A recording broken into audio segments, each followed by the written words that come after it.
Well, good morning and welcome to Journals for Breakfast. My name is Andrea and you are so welcome here. Wow, that's quite a title for a video, isn't it? Finding our authentic self and getting brave. Um, I'm going to talk about a little bit about my journey with authenticity and a couple of resources and two places where I think we have to get a little bit brave to really find our authentic self. And one of which is in journaling. This is a journaling channel. It's one of the things we talk about here. And some of you saw my video, gosh, sometime last year, where I talked about fear with journaling. So, like, do we want to hide it? Are we afraid someone's going to read it? And I will link that video in the description below here because I talk a little bit in there about where those fears really come from. And I think that there are some super literal versions of that fear. Like, I had a diary when I was a kid, somebody read it, and then they also threw the information that they read into my face. That'll create some trauma about journaling. But I hear more often women tell me that actually, if they get really honest about the fear factor of what they're putting in their pages, a lot of times it's their own self reading their own authentic words on these pages that starts to become uncomfortable. Some women have suggested that they're frightened to keep a journal because their kids might find it. Like, if they put really honest stuff in, it could hurt people's feelings. And I think that that's right. That can happen. And one of my recommendations about that type of journaling is to just get out blank paper, get your thoughts out, tear it up, and throw it away. Once it's down on paper, it's incredible how I don't know, just what an easy cure that can be to sort of get those thoughts out of our heart and mind onto paper. But if they're hurtful and could be misinterpreted or read by someone down the road in a way that is not what you're intending, just tear it up and throw it away. That's fine. But fear of our own authentic voice on pages, that it's not like I hear about that now and then. I hear about it all the time. uh, 1 in 3 women, when I mentioned that I journal or have a journaling channel, that's really what they'll come down to. I journaled once, I read it back, I sounded like a lunatic, I got rid of it, I'll never do it again. So I want to talk about authenticity on the pages and some ways to kind of break through that a little bit. And then just sort of the action daily of being really true to our own authentic selves. And why do I say in my title card here that it might require bravery? I think that that comes from an actually really base brain function of the human mind. I don't know that that is a single person specific thing, but I think authenticity requires some bravery because it is going to require that we step back to some degree from what we're perceiving maybe as conformity. And that in of itself will require some bravery because it is opposite of some really hardwired hardware in our brains that tell us to conform. So let's dig in. I am drinking coffee mid morning. I realized that I look tired today, which is funny. I actually slept so great last night. But does that happen to you sometimes? Like, you get a really good night's sleep and then the next day you actually look more tired. So authenticity. Let's talk about a couple of my thoughts on this. One thing I want to say is that I am 54 years old, and when I turned 50, authenticity was happening already. I want to share with you, no matter what age you are right now, I want to share with you a secret that no one tells you, which is that women over 50 are typically, a lot of them, are really starting to settle into their authentic selves. And it's a super exciting time in life and a super exciting place to be. So there's a little nugget that I don't know that a lot of people tend to share. What is authenticity? What does that look like to you? So let's talk about conformity first. And I have talked to my therapist a lot about the concept of comparison. I personally can get lost in kind of the doom scrolling, the social media stuff a little bit, but I don't typically compare myself. Like, what am I doing versus what she's doing? And should I be doing that?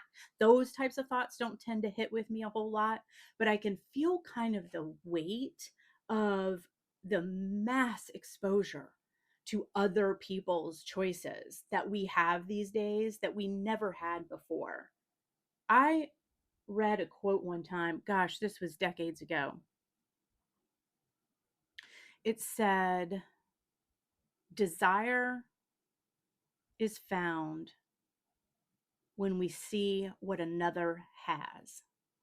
So think about that for a minute. The idea is, let's assume that we grew up with a family that was off the grid, right? So we're out in the middle of the woods. We've never seen a telephone. We've never seen a telephone. We've never seen a smartphone.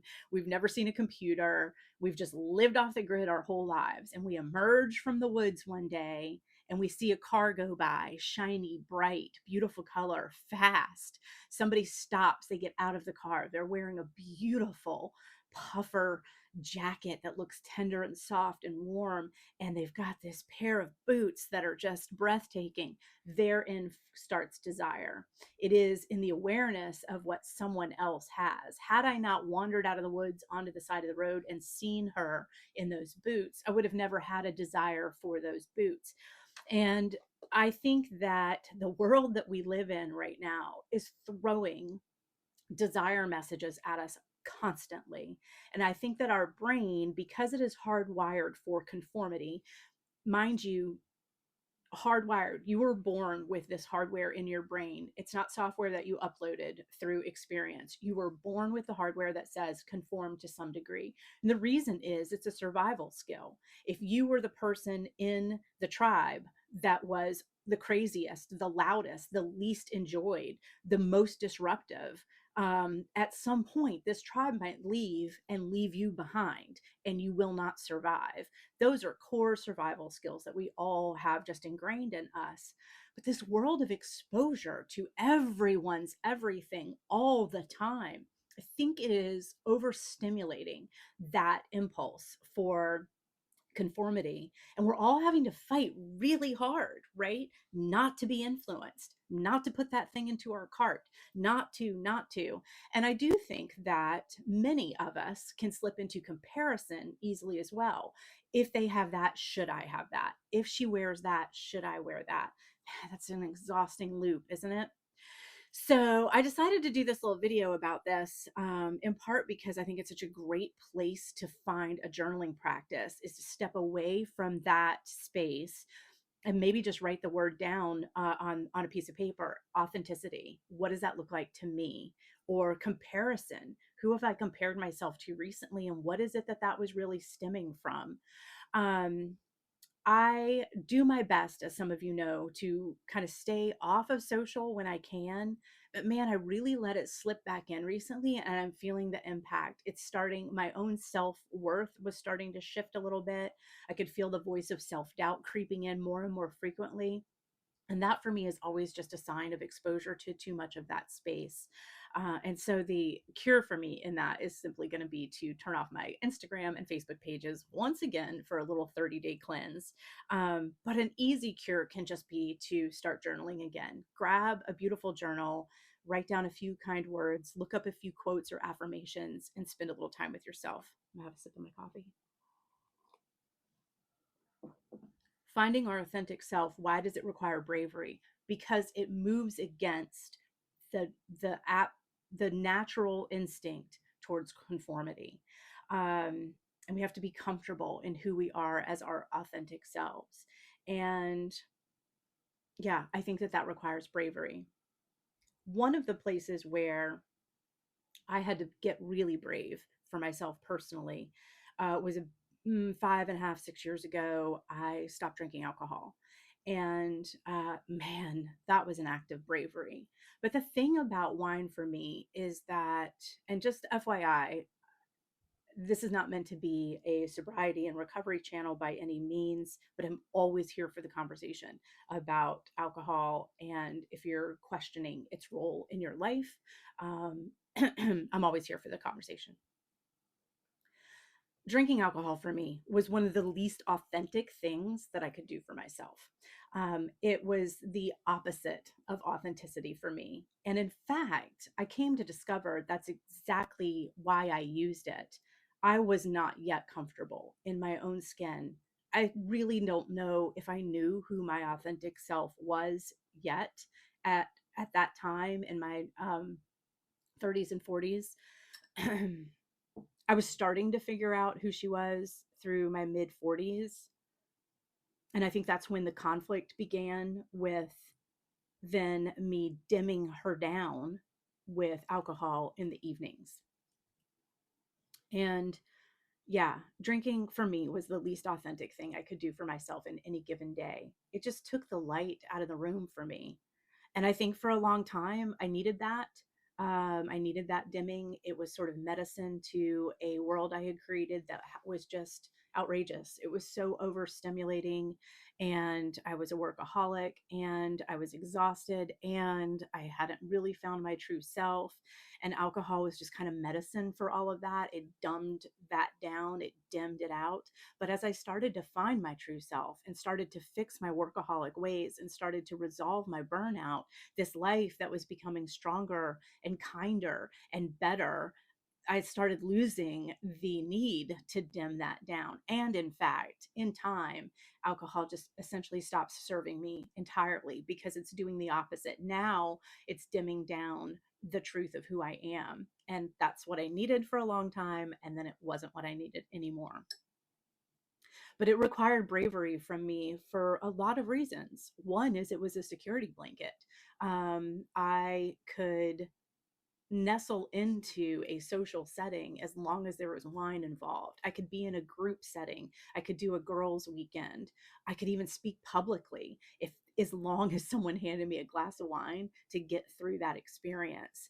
And so it was a big act of bravery for me to say, hey, that is just not the authentic me. I want the authentic me to shine, and she's going to have to figure out how to navigate this world that um, without that medicine, such as it was. And it was a big challenge. So happy to say that I also knew that it was the right move 100%. I knew that it needed to happen, and I'm thrilled that it did and has, and it continues to be the right answer for me. But one of the things that alcohol dimmed down for me was creativity in any way. It just absolutely put a wet blanket over any creative impulse that I had. And so in the evenings, I would dim out with wine, which meant that I was staring into space and not writing or creating. And in the mornings, I would be, hungover. That's the nature of putting toxins into our body. Now our body has to spend the morning hours recovering from that choice. It was wearing me out, and it stole what energy I could have used towards journaling or something like that, which was so much more valuable to me, is so much more valuable to me. So yeah, that level of authenticity, breaking from alcohol, especially for my age group, and 5 years ago, everyone was tripling their alcohol intake during COVID, and there were driveway parties every day, and it was like a giant tailgate in our area. And for me to be stripping it away at that point meant that I also started to be alone a lot at that point. It really changed my social dynamic, and that requires bravery as well.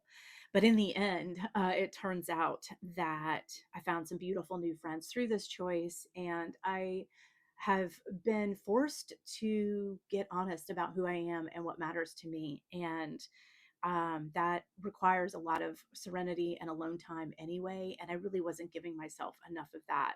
Another big distraction of mine was time in very social settings, always out, always with people, always doing stuff. And I had to pull back from that too. Um, and of course, journaling helps me occupy my time when I am on my own and feeling a little bit more serene. But that authentic voice, gosh, on paper, that is another one. So I made a big shift in my life, right? I changed my social structure. I gave up alcohol, which was for me very involved in every aspect of being social. Um, I found my comfort just being with myself and creating. And so that was a big one, but a small little way to find some authenticity, I think, comes right back to the foundation of this channel: journals for breakfast. Before we pick up that phone in the morning, before we expose ourselves to the reels and the feeds and the constant barrage of what everyone else is up to, find that time in the morning to anchor your day and your authenticity with some time in your journal. I think one of the things that holds us back is we fear that we don't know how to write. And again, get authentic with yourself. What do you feel like putting down on paper? Complaints, jokes, find quotes that other people have written and put them down and let those inspire you. Or just writing a few quotes for the morning can be your journaling. I don't think you need to be Sylvia Plath to be honest and authentic on paper. I don't think you need to intend for this to be read by anyone else or even reread by you. You can just get it out there. And then the other thing I'll say about a little bit of a journaling practice in the morning and finding our authentic self is something that I want to share with you, which is a journal I just started. It doesn't always have to be so deep either. You know what I mean? Sometimes we really need that. We really need that space to just let it all out. Heart wrenching, right? Therapeutic. But sometimes we just need a space to make things pretty and enjoy creating in that way. And so that's a new journal that I've begun, and I'm going to show that to you now. So this is a little fall journal that I've created, a little autumnal journal. This is a B6. I wrote that down so I wouldn't forget it. It's an Archer&Olive sewn binding, hard, and I have two little Kaveco fountain pens attached to it at the moment. Um, my own journaling practice in this sort of Dear Diary um, sense faded out pretty strong in August, in part because August is rough here. It is so hot that actually dims down my creative impulses as well. It is a really challenging month, and I'm telling you, like September 1, the temperature dropped 10 degrees. It's not enough to call it fall. We were still hitting high 80s the first week of September, but we weren't hitting the high 90s, right? Like, just even that break was so much. And so I decided to create this little fall journal as sort of an easy landing. Still keeps me in the practice of daily authenticity, but without having to get into super deep thoughts. So I'll show you what I did with this. And I think what we'll do is come into an overhead for it. We'll take a peek at what I did. Okay, so here's a little overhead of this guy. This is, like I said, Archer&Olive V6. It's hardbound and sewn binding, really nice. So first thing that I did was did a little tarot card reading right at the beginning of the month, and a rabbit came up again and again. It was so funny. It was just an animal that kept showing up on all of my cards. And it says, call on the rabbit when you feel lost in a field of possibilities or unsure which path to take. When it comes to increasing your potential to manifest abundance, the rabbit's energy brings fertility to your situation and the ability to create new possibilities. And I was ready to create some new possibilities for September. Um, Possibly here on this YouTube channel, possibly in another space, possibly in both. But I will say that as someone who creates on YouTube, finding your authentic voice and keeping it here takes concentration and focus and purpose. It's not super easy. One of the things is that YouTube, as it turns out, is also a social network. It's very much like Instagram and Facebook to me. I even catch myself doom scrolling on YouTube. Do you do that too? So you're watching this video, but with your hand, You're like looking at the videos that are under it. Sheesh. Anyway, staying authentic, following our true path, rabbit energy gets me there. I put this little envelope in here and it says notes about August, read me every June and July, prepare. And then I wrote myself some notes to remember about what August was like. I said, consider August in Florida as you would January or February in Maine. This is a month to shut down, stay in, heal and rest, and be aware that just the daily basics are going to be hard and they're going to take a really hard physical toll. It's not a joke. August here is, I mean, ultimately, it's life threatening. It is a really challenging temperature to function in. And yes, we live in Florida and we know that it's going to be hot, but it does hit a point that's just ultimately not really tolerable. And yeah, I do think that it's gotten worse. I think all the scientists agree. I made this collage in the cover with just some toile. This is actually the tissue paper from the studio that I've used for decades to wrap all of our store items in. And then just a pretty little piece of paper, trimmed it up with some washi, and then a little note to protect your spirit. And then another thing that I've been battling in September, well, really, it was happening in August too, is this tendency to rush, rush. Gosh, that's such a habit that's deeply ingrained in me. Been really working to remind myself that I do not need to rush all the time. Da Vinci may have taken 16 years to paint it, but when it was done, it was the Mona Lisa. And then self compassion short circuits the loop of critical thoughts. And that's more to that sort of authentic self comparison, our pre-wired desire to fit in, um, can also lead a lot of us down a rabbit hole of kind of low self-worth or self-criticism. We don't look like them and maybe we should. That kind of thinking. Self-compassion short circuits the loop of critical thoughts. It's an important thing for me to remember in my authentic journey every day as well. So, a new focus in this is a new routine that creates space for slow paced mornings, plenty of art, baking a couple of times a week, workouts 3 times a week, which, by the way, I have been doing since March, and I'm really loving that. With a trainer, it's great. A housekeeping setup that I want to get organized, and I'm probably going to do a separate video about that. Small project tackles, some garden time, meal prep, nature walks, craft endeavors, weaving, sewing, embroidery, needlework, knitting, watercolor, and collage, reading, and then writing in journals and some correspondence. I'd like to be doing a little bit more in the world of letter writing these days too, as I take things a little bit more slowly. I've done some real simple journaling in here that I wanted to share because I think this is that sort of um, concept that I was talking about, that we do not have to be, uh, a novelist to create journal pages that feel good to create and feel good to review if we'd like to. This is a daily devotional that just really spoke out to me. Um, God, thank you for offering a clean slate with every day that passes. Your grace is truly more than enough. It's just beautiful, spoke to me. This quote here is from Simple Abundance, a daily reader that I've shared with you guys here many times. I absolutely love it. I read it every single day, and I get so many great quotes. And by the way, she is really big on finding our authentic selves, especially as women. I think women get lost in that a little bit. Sorry, I just hit that microphone. I think women get lost in that maybe more than men. I don't know, but we have a lot of roles that we tend to take on. And I think it's easy to lose our authentic self within those roles. And she addresses that quite a bit in those.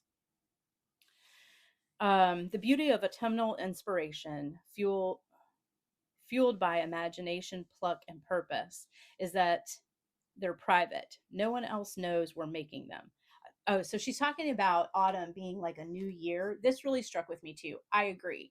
When we finally make it through the summer here and move into the fall, I feel like September, maybe 15th, is almost more of a New Year's Day for me than January 1st.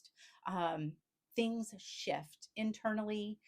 in my emotions, in my home, the way that we're decorating, the temperature.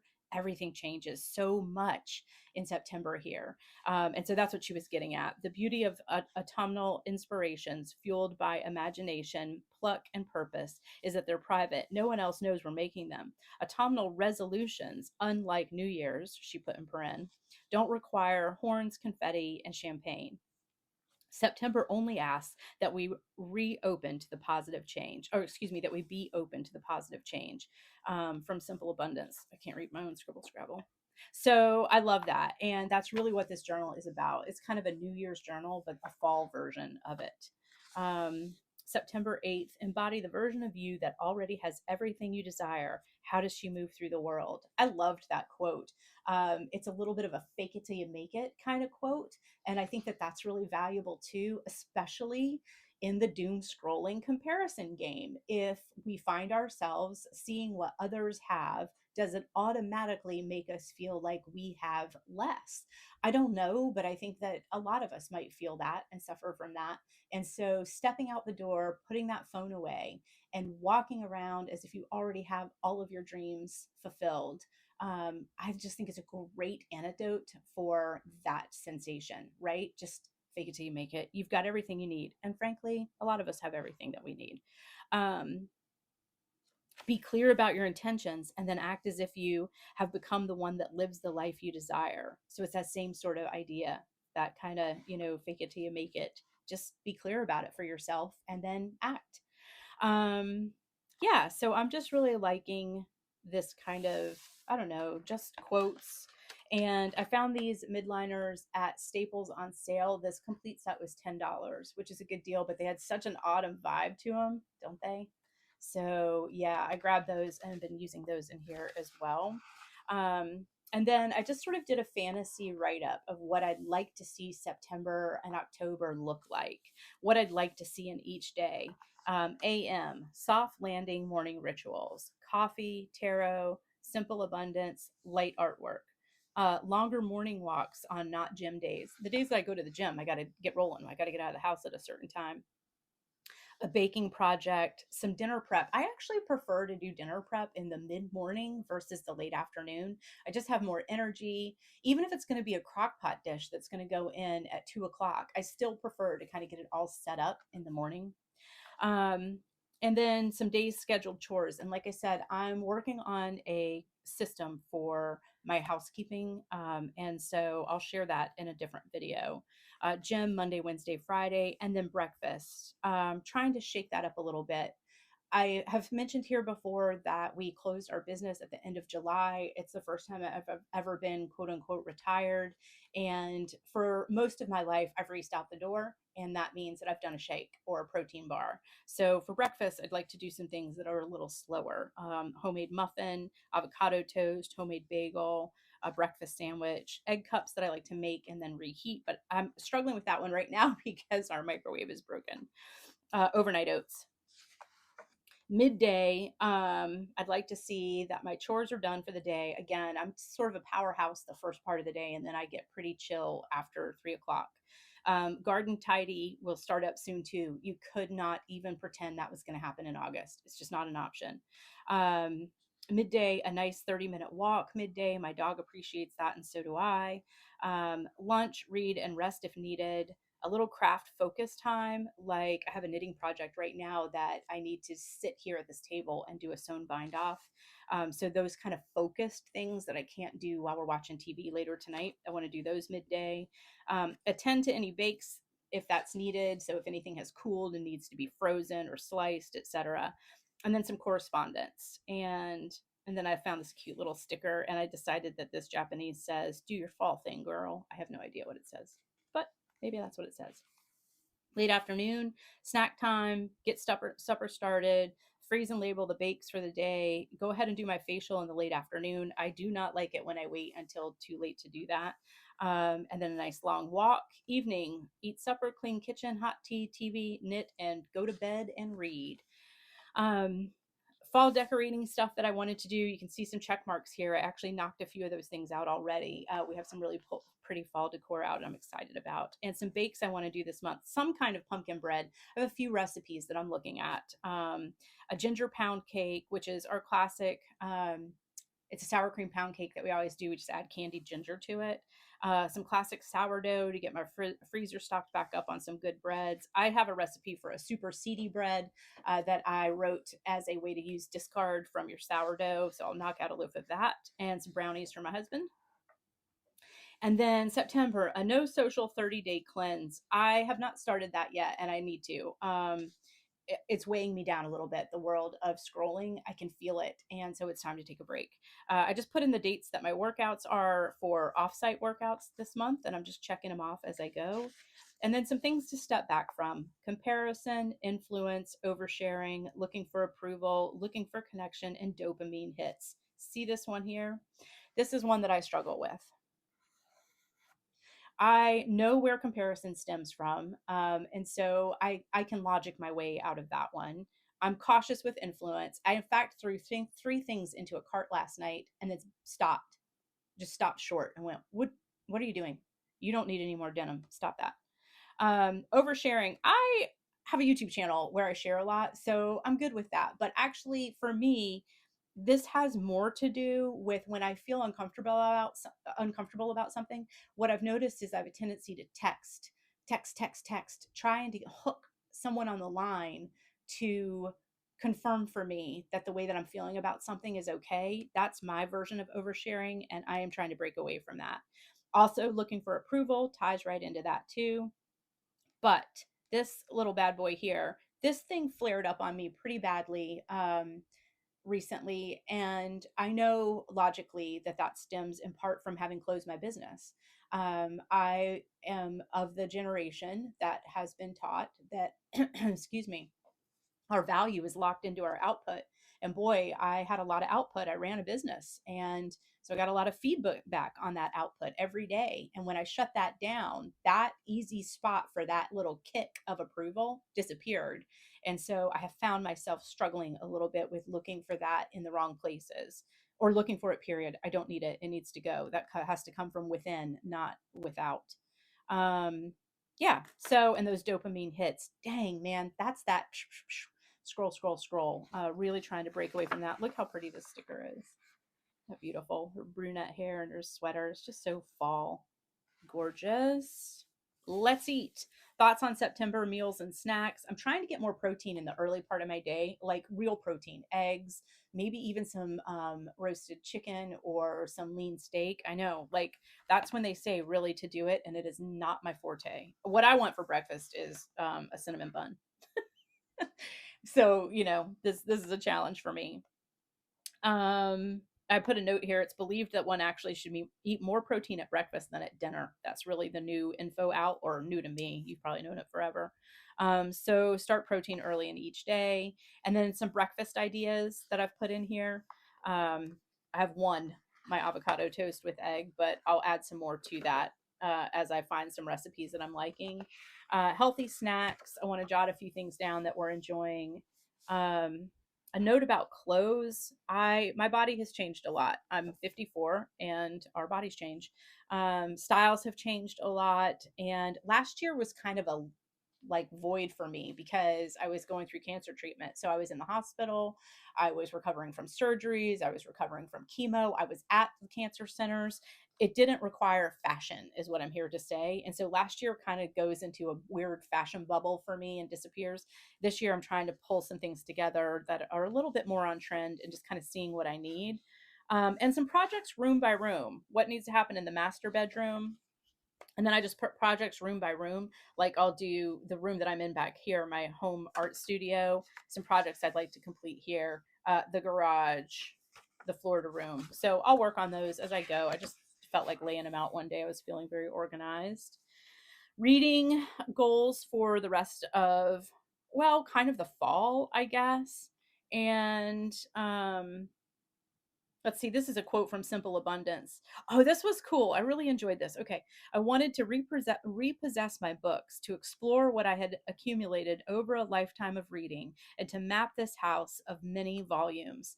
This is a piece in Simple Abundance this month where she's talking about a woman who went to go find a book. And as she was looking through her bookshelf, she paused and realized how many books she had that she had never read.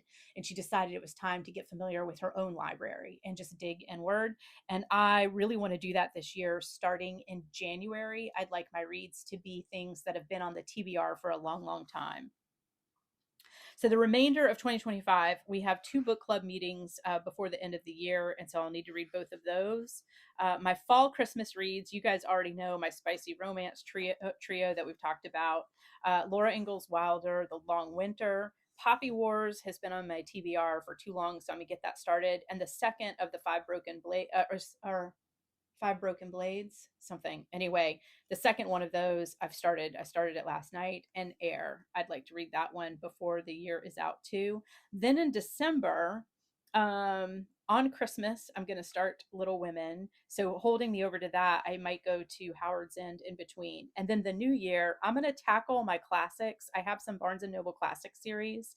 They're beautiful black covers of just some classics, and I want to get those read.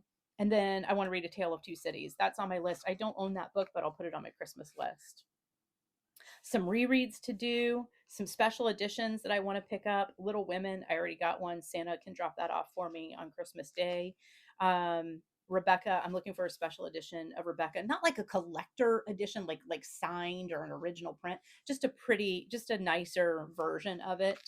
And that's as far as I've gotten in here. The back pocket has some fall and sort of organizational stickers going on, but just in really soft colors. So yeah, just some pretty kind of organizational things.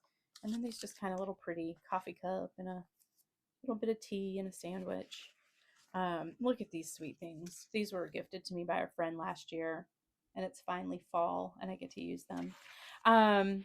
So yeah, I'm going to just keep this little fall notebook going. I hope you find some inspiration in that.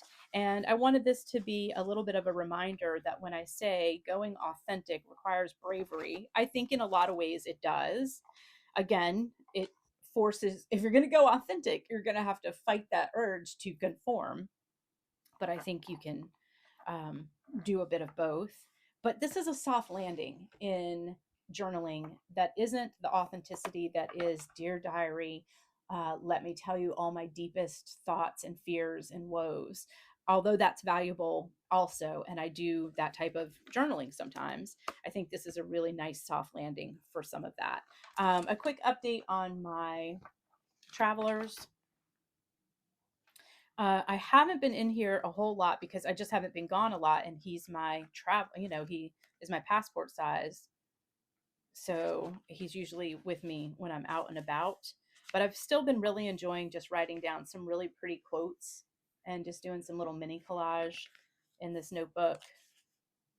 Faith over fear. I love that. And then this was a quote I found recently, and I just loved it, so I put it in here. Only you are in charge of writing the story of your life.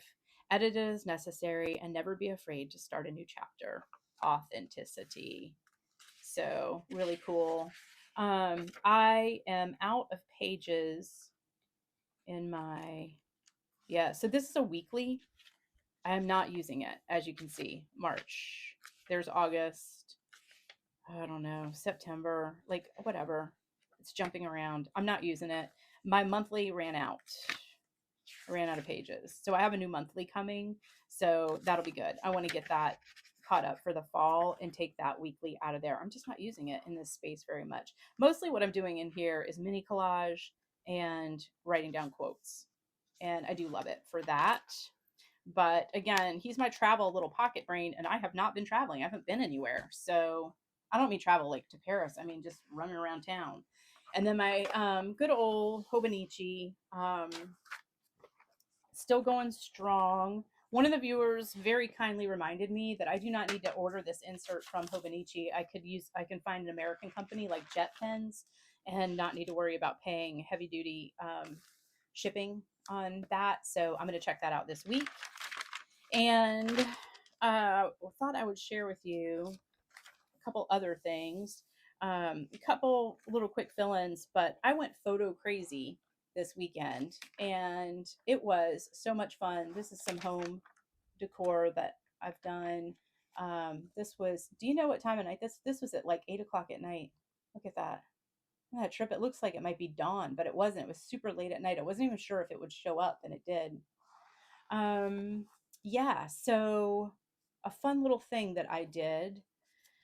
Well, here's a not fun thing. The not fun thing is that I found myself kind of spinning out in the world of sort of comparison and approval seeking, self doubt. I created a video for this channel and I went to go upload it and got cold feet. I don't know if it was stage fright. I don't know if it was self doubt. I don't know, but I flipped out and I threw the video away. Literally just threw it in the trash. Bye. It's gone forever. And what I did was disconnect when that happened. I just turned off the phone. I turned off the Facebook. I turned off the Instagram. I stepped away from YouTube and I went out on a nature walk with my real camera. Do you know that I had to actually get the book out about this camera to even remember how to load the battery? Hey, puppy. Hi. Okay. Yes, I see you. Sorry, my pup just came in. He's all excited. Um, yeah, and I just went out and did some nature photography. I am not a nature photographer. My mom was, actually, believe it or not, quite good. And I had a great time with it. Slowing the pace down, get away from the phone, get away from the instant photos. I had to relearn how to connect this to my computer. I had to create files for what these photos were going to be, but it was really enjoyable. And this little bad boy now is going with me all over the place. I'm loving getting back to some real photography. And I just printed these out on my little mini printer. The amazing thing about technology is, even as old as this camera is, when I plugged it into my laptop and got the photos moved over, they went right into the cloud. And then I was able to access them through my phone. So pretty handy. And that's what's happening in that space. And one more thing I will mention about journaling: when we cannot figure out where to get the words or what to say. You guys know that I love to do a little reading, a little tarot reading, and this is one that has just been really speaking to me lately.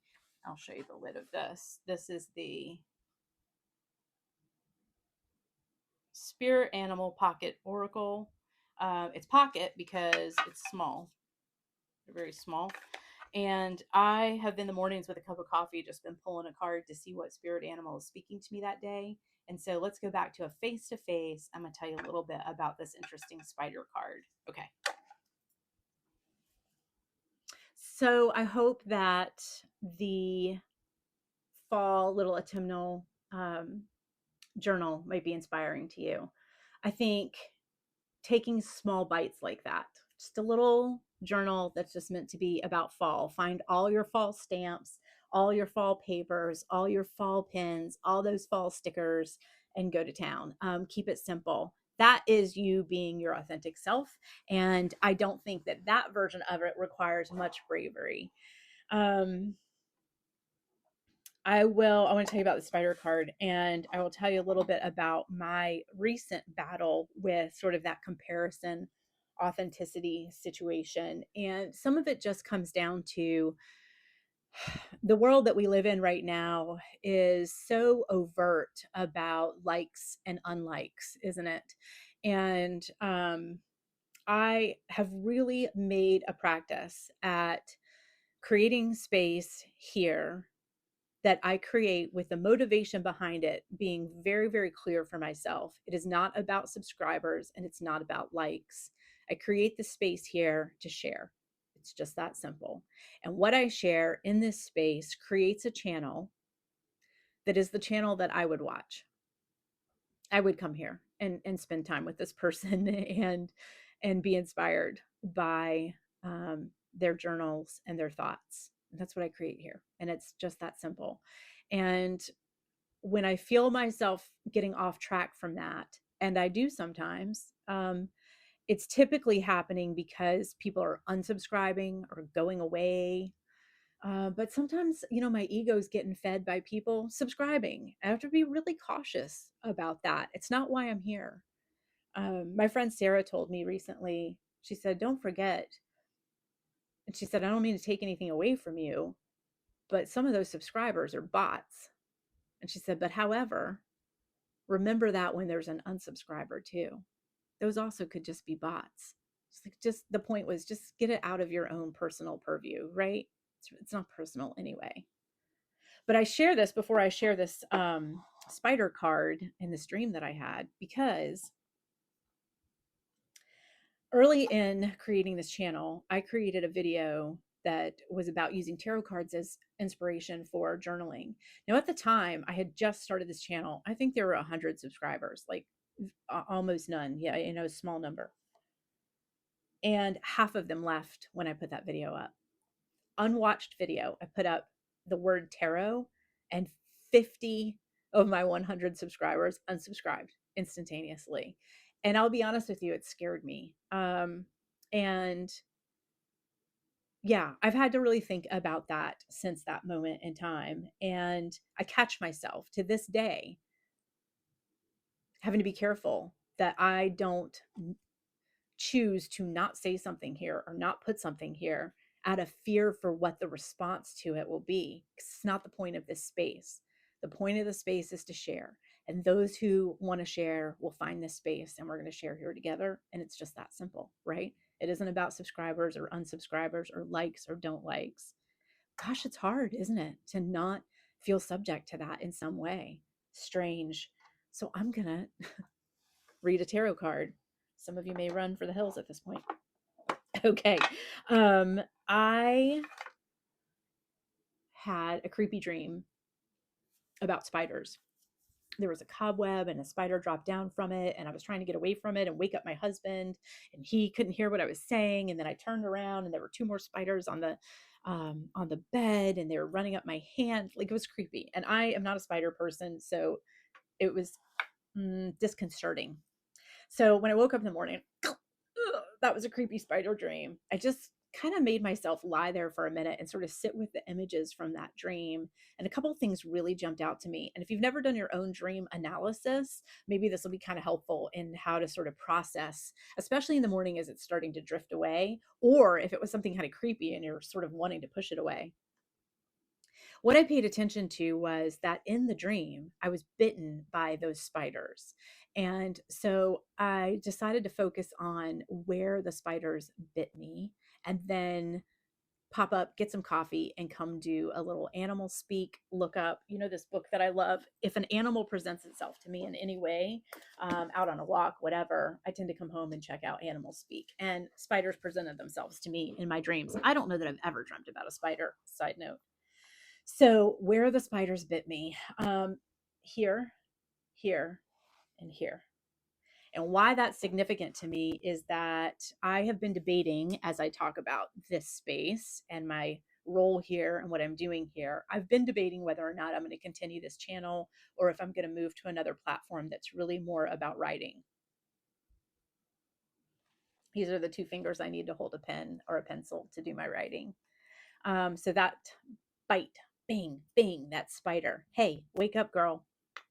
Writing might be where you need to go. So there was that. And then many of us know what this is. That is our intuition. That is our third eye. That is our truth right here. And a spider bit me right there. So I came back to this room and looked up spiders. And then I did a tarot pull, and I pulled 3 cards. And one of them, I'm not making this up, was the spider. And on this card, it says, make your dreams real. I've really been thinking a lot about this writing space that I might create. I'm not saying it will be instead of this space. And I haven't had the time. I haven't had the time to work on it. I've done little outlines about it, maybe, but it's been there. It's been there in my thoughts that maybe this is where I need to go. Spider reminds us that the world is woven around us. We are the keepers and the writers of our own destiny, weaving it like a web by our thoughts, feelings, and actions. Are you moving toward a central goal, or are you scattered and going in multiple directions? Is everything staying focused? Are you becoming too involved and or self-absorbed? Are you focusing on others' accomplishments and not your own? Spider teaches us to maintain balance between the past, the future, the physical, the spiritual. This is a card that has to do with rhythms. This is why Spider is considered the teacher of language and the magic of writing, because they're weavers and they weave this language into their web. Remember Charlotte? The spider has long been associated with death and rebirth. The spider can teach us how to use the written language with power and creativity so that your words weave a web around those who would read them. Like that needs to be tattooed on my butt. That was so powerful, a reminder in finding authentic self and being true to ourselves. I'll debate for myself for a while why I've had some fear about setting up the writing space that I'm thinking about. But once I had that dream, pulled that card, looked up that animal speak, I just thought it's just time to get cracking. Um, and so I'm keeping the space going for a bit. I do love it here. And if I when I get my writing space up, I will announce that here as well, so that if you are one who'd like to join me there, you would be so welcome to do so. Being authentic requires bravery because, to some degree, it completely fights our innate instinct to conform. We conform so that we're accepted by our peers and by our tribe, and that is so that we are not left out and left alone to starve and die. But that is Neanderthal ingrained thinking, and we can move past those impulses and get brave enough to be our authentic self. What is the world doing to your authentic self right now? Are you finding yourself lost in the doom scroll? Are you finding comparison in places that you know it isn't needed and isn't relevant? If so, a couple breakaways. Be brave. You are wonderful as you are. You do not need to be any of the things that other people are being. You can be inspired by other people, but not directed by them. And believe in yourself and believe in what you put into this world. It is valuable. Be authentic. We need more of that than ever before in this world that we're living in. And be kind to yourself. I think one of the great ways to lose our authenticity is through our own voices of doubt. So shut those down, spend some time in nature, leave the phone behind, deep breaths, and a little bit of journaling. And it can just, as I've always said here, just be beautiful fall stickers on some pages that bring you some joy. That is your authentic self too, and just as valuable as deep thoughts with your soul. So thanks for being here again.